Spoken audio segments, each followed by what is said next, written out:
여러분 안녕하십니까, 진성호입니다. 긴급 속보입니다. 드디어 검찰이 이용구 신임 법무부 차관의 택시기사 폭행 사건을 수사하기로 했습니다. 일단 수사 사건 배당을 함으로써 이제 이 차관에 대한 수사는 경찰이 아니라 검찰이 주도권을 쥐게 됐습니다. 애당초 이 차관은 지난 21일 법무부를 통해서 알림을 국민들 앞에 밝혔습니다. 그리고 사과를 했습니다. 당시 이용구 차관은 이렇게 말했습니다. 개인적 일로 국민 여러분께 심려를 끼쳐드려 대단히 죄송하다, 송구하다. 제 사안은 경찰에서 검토해 시시비비 가려질 것으로 생각한다. 자, 이용구 차관은 경찰에서 제 사안을 검토해서 시시비비를 가려달라고 했는데 경찰 가지고 되겠습니까? 검찰이 나서게 됐습니다. 자, 시민단체들이 이미 대검찰청에 이용구 차관을 고발했습니다.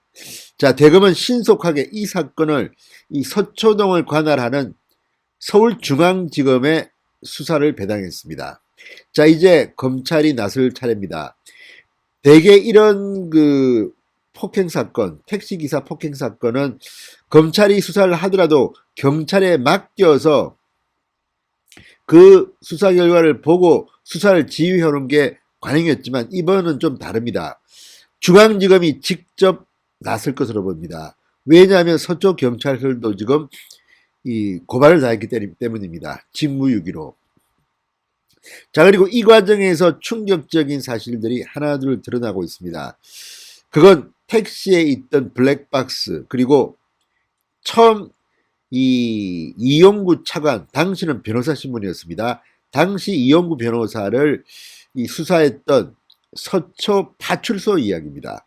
자, 서초 경찰서는 단순 폭행으로 보고 내사종결 했습니다. 그러니까 입건도 하지 않고 기록에도 남기지 않고 그냥 면죄부를 준 겁니다. 검찰에 보고도 하지 않았습니다. 그러나 애당초 서초 파출소가 119 신고를 받고 긴급 출동해서 이용구 변호사와 택시기사를 조사했을 때 서초 파출소는 단순 폭행이 아니라 특가법상 이 택시기사 폭행, 운전자 폭행으로 이 사건을 서초 경찰서에 보고한 것으로 알려졌습니다. 이에 따라서 서초 파출소의 초동 대응이 앞으로 이용구의 목줄을 쥐게 생겼습니다.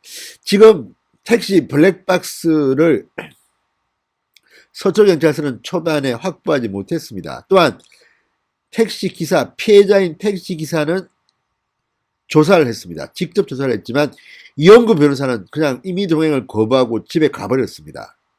그리고 경찰서에서 소환을 요구했으나 응하지 않았습니다. 이용구 차관은 아예 경찰이 조사도 하지 않고 이 사건을 끝내버린 겁니다. 자, 이러한 상황을 가지고 검찰이 조사한다면 어떤 결과가 나올까요? 이미 택시 블랙박스 물증도 없고 이용구 차관은 가버렸고 다시 조사한다고 해서 다른 말이 나오겠습니까?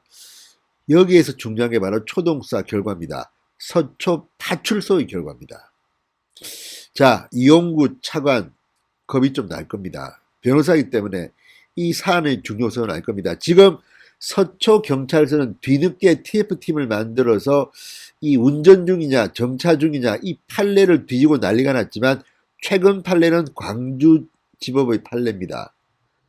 이용구 차관에게 대단히 불리한 판례입니다. 징역형을 살게 된 그런 실형이 선고된 판례입니다. 자, 이용구 차관 뚜껑 열리겠습니다.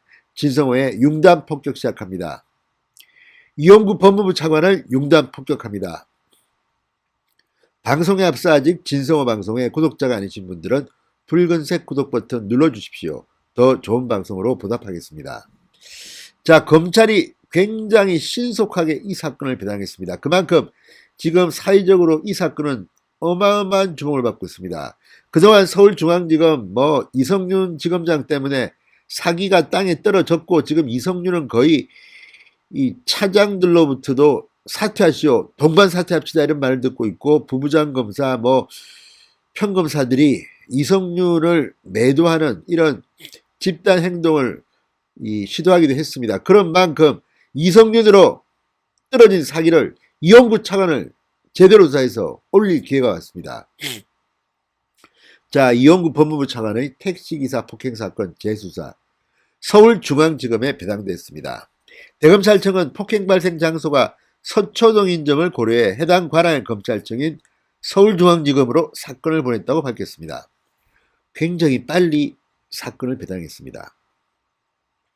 자, 지난달 12일 서초경찰서가 이 사건을 내사종결한 것이 뒤늦게 조선일보의 단독 보도로 알려지면서 19일 한 시민단체가 이용구 차관을 특정범죄 가중처벌 등에 관한 법률 특가법 위반 혐의로 재수사해달라며 대검에 고발했습니다.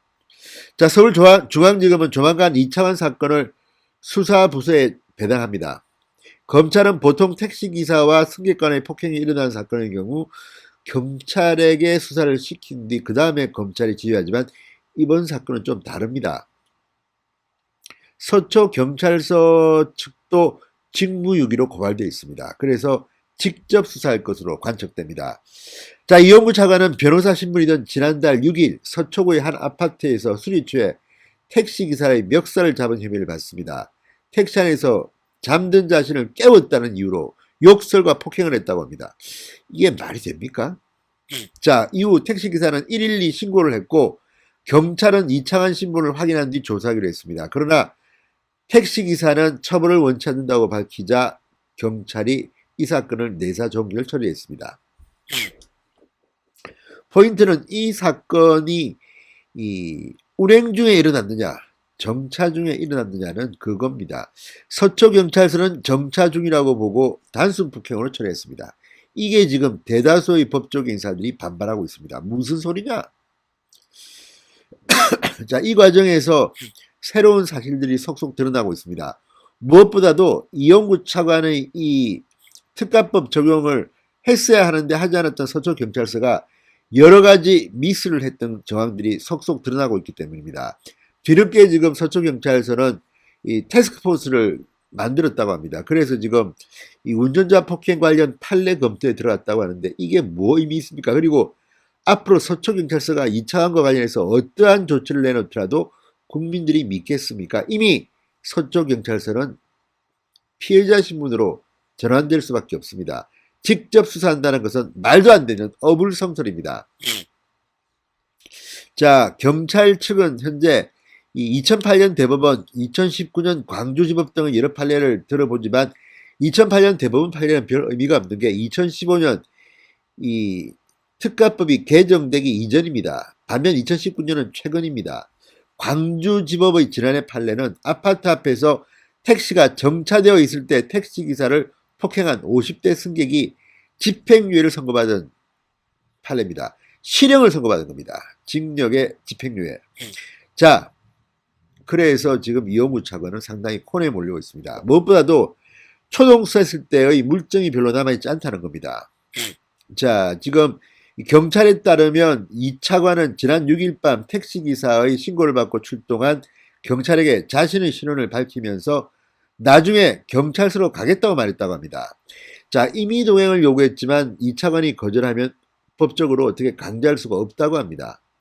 자, 그런데 경찰서에 가겠다고 했지만 경찰서에 소환을 요청하자 불응했습니다.